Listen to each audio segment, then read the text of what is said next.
Don't really affect, well, it does, because you're wondering where you're going to sleep next and not knowing where you're going to be and not knowing where, if you're going to be safer out. But you've just got to put it to the back of your mind and try and get on with it. It's scary, it's cold at night and stuff, and you're scared that, you might fall asleep and, something might happen to you and stuff. I was sleeping under there, in my sleeping bag, nice and toddled up. 3 men, 2 women, come beating me up with them long fluorescent lights. Smashed me to bits, stabbed me, and kicked my legs to bits. I had to go to hospital. It's not that, well, sometimes it is their fault they're homeless, and then other times it's not. And to be honest, they look like tramps. No one to turn to, dirty clothes, no love, no support, nothing. Unclean, no clothes, proper food. Drink a lot, don't they? Well, when you go down Manchester, they're all sitting in the doorways, just looking dead depressed and scruffy, just sleeping on the floor, bottles of cider. So that's the way people are going to think about everybody who's homeless. I'm not agreeing with them begging on the streets.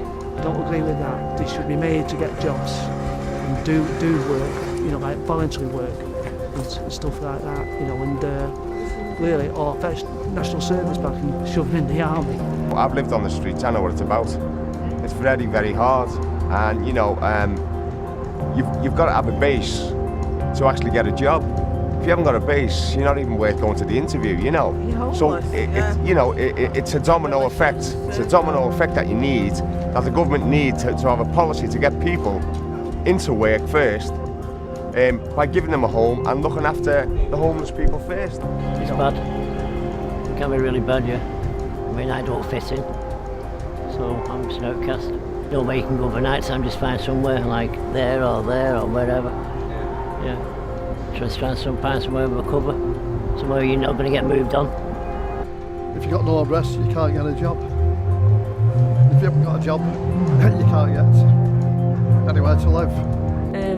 Well, I moved down here from Newcastle a year and 9 months ago because me and my mum didn't get on, and I lived in a car for a week, and then I lived in a hotel for about 3 weeks. Most 16 and 17-year-old girls have been going out, drinking with their friends and not having to worry about anything, whereas I've got to worry about money, where I'm gonna, what I'm gonna eat and stuff like that.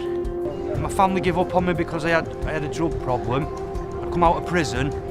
I went straight back on drugs because I lost my sister through drugs, so I ended up sleeping in derelict buildings. I've worked with a few homeless people, usually with mental problems or alcoholics. One instance I worked with a guy who'd been in a home as an alcoholic, and then the home closed, so he was institutionalised. He was left on the streets for a while till the social services then moved him into a council flat, and I had to go and support him. Like I said, I'm home myself. I've been on the streets now for 3 months, and I can't get funding to get in a hospital or anything like that, but 20 million can get spent on just 2 people getting married, and it feels like people like me just get left out of things where if it's someone that's got some money or someone who's known, gets things thrown at him. Because he was that used to living in one room. He had a 2-bedroom flat that he lived in, so he needed help using the kettle, the microwave, shopping. I wouldn't give him pounds, I'd give him 50p, 60p maybe. No, because they buy drugs with it. Yeah, but what if you wanted a milkshake? I think it could happen to anybody and everybody. You are, at the back of your mind, selective. And I've been having problems with childcare because they've got no funding. So I could end up like this, I don't know. I mean, you never know, I could be in that position myself one day, nobody knows. Anything can spiral people down, but it's not the down, it's the getting up that we're concerned about. Yeah, I have done. I've done in the past as well. I've got friends who are homeless, but just because they're homeless, I don't look down at them now I'm on my feet. They're still equal and they're still human beings and they're still the same, we're all equal. Because they don't like work. They don't like work, they like to just get money easy peasy, don't they? You know, so they're not going to get work if they're going to scrounge on the streets. Oh yeah, if I come homeless, I'd definitely rather get some gold on that. Oh yeah, definitely would, because I wouldn't rob like people's houses. I'd rob like people who can afford it, like shops, shit like that. Me, I had a nervous breakdown, and that's what caused me to be homeless, because I couldn't take care of my kids and that, and then I fell behind with my rent. When I was diagnosed of depression and anxiety from my GP, and I was taking some antidepressants for quite a long time, from say 2004 to 2008. And then I was diagnosed of chronic migraines.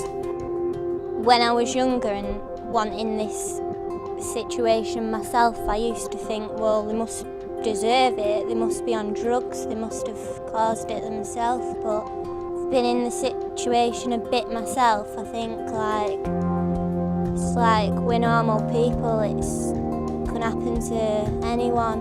You don't need to be like a bad person or out to be homeless. Spend more on us, not yourself. Look after the people that need it. Well, me, I'm not going to be able to do nothing today, so I'm going to be sleeping out tonight. I mean, any other time I could usually get enough money to get to, a bed and breakfast, but today, not a chance. I'll still be staying out tonight. So, just put it down on my day.